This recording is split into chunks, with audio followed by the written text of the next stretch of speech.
So, gandang araw, no? May panibago tayong gagawin dito na 2020 na accent na CRDI.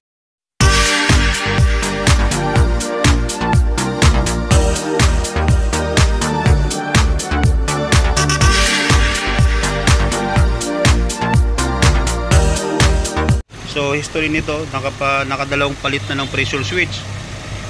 Hindi umabot ng isang linggo, no? So, unang kabit, gumana, kinabukasan hindi na naman. Tapos ngayon na troubleshoot ko na sa mga boss, na-scan ko na rin at nakita natin dito na ang problema ay ito. Kita ko sa inyo, nandito sa ECM, no? So ito yung sinasabi ko na kawawa naman kasi nakadoble ng preyon, doble ng pressure switch. So ganun pa rin, wala pang mangyayari, no? Dahil replacement yung kinabit. So ang gagawin ko dito, pull down natin yung condenser. Nagpalit siya ng condenser daw pero hindi nilinisan yung condenser. Tapos yung hose pinalitan na rin. Kaso tingin ko hindi naman doon ang problema. Tapos naka-bypass na nga rin yung heater core. Ayan, naka-bypass. Dapat hindi ang ginagawa. So wala natin magagawa dyan dahil bypass na yun. Gagawin na natin mapalamig yung aircon, mag-solve yung problema. Update nyo kayo kapag napakasa natin. Okay.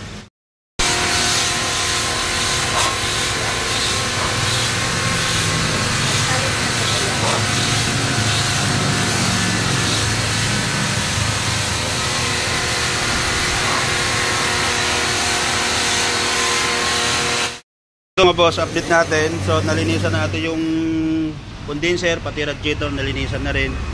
Papalitan ko na rin yung pressure switch sa pangatlo, no? Kasi yung una nakadalawang palit ng pressure switch. So nung pagkakalas ko, ito yon. Ito ang nakakabit. Tingnan nyo, made in China. Yan. So ito yung sa atin. Ito yan. Okay. Ito part number. Yan, tapos ito yan mga boss, Korea. Okay, so huwag tayo gamit ng China, no? Tapos ito, install natin siya dito. Tapos add tayo ng langis kasi tuyo yung langis sa compressor. Palit natin ng filter dryer. So ito yung filter dryer. Saan yung filter dryer niya, Pops? Saan nilagay niya yan? Saan nilagay ni, ito. Ayan, no? So nakapalit lang daw pero tingnan nyo, tuyo na naman. Okay, palitan natin, pinalitan na to, ano? So install ko muna itong bago tapos update ko pa. So ito ang update natin sa accent, no? So okay na siya, naibalik na yung bumper, napalitan natin ng pressure switch. So dito tayo sa loob. Yan, tingnan natin. Ito pa yung dangle ng scanner natin, no? Okay, tapos temperature check tayo. Yung pinto. Ayan, no? Temperature check 10. Yan. So nakahinto tayo mga boss, no? Ito yung lamig ng aircon natin. Ayan. So si Kuya, shoutout para sa mga kakuya natin dyan, sa mga sa Eagles, ano? So maraming salamat sa pagsuporta, ano? Si Kuya ay nakita niya rin yung mga ginagawa. Sa kaliwa, pa kanan. Okay, ikot tayo. Sige.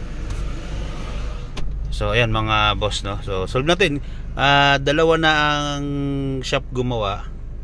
Tapos ang palit ng pressure switch, isang araw lang ang kinabit, gumana ng isang araw, tapos kinabukasan nawala na naman, kabit na naman sila. So ito na naman ngayon. Nung kinalas ko, pinakita ko kay Kuya na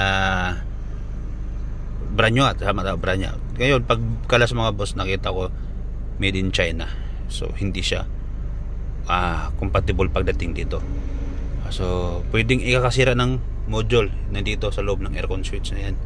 Nandyan po yung module, pwedeng ikakasira yon dahil nag high voltage siya.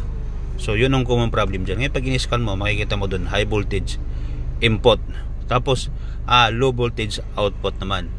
So hindi gumagana yung output niya kasi nakita na sobrang taas yung voltage na input, kaya automatic nag-cut off. So kung hindi naman nag-cut off mga boss, pwedeng masira itong switch.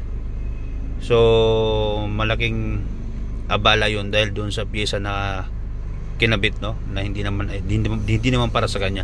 Kaya maraming nagkaroon ng problema pagdating sa ganun kasi magkaparehas yung sakit, pasok na pasok yung sakit pero magkaiba yung polarity ng wiring connection.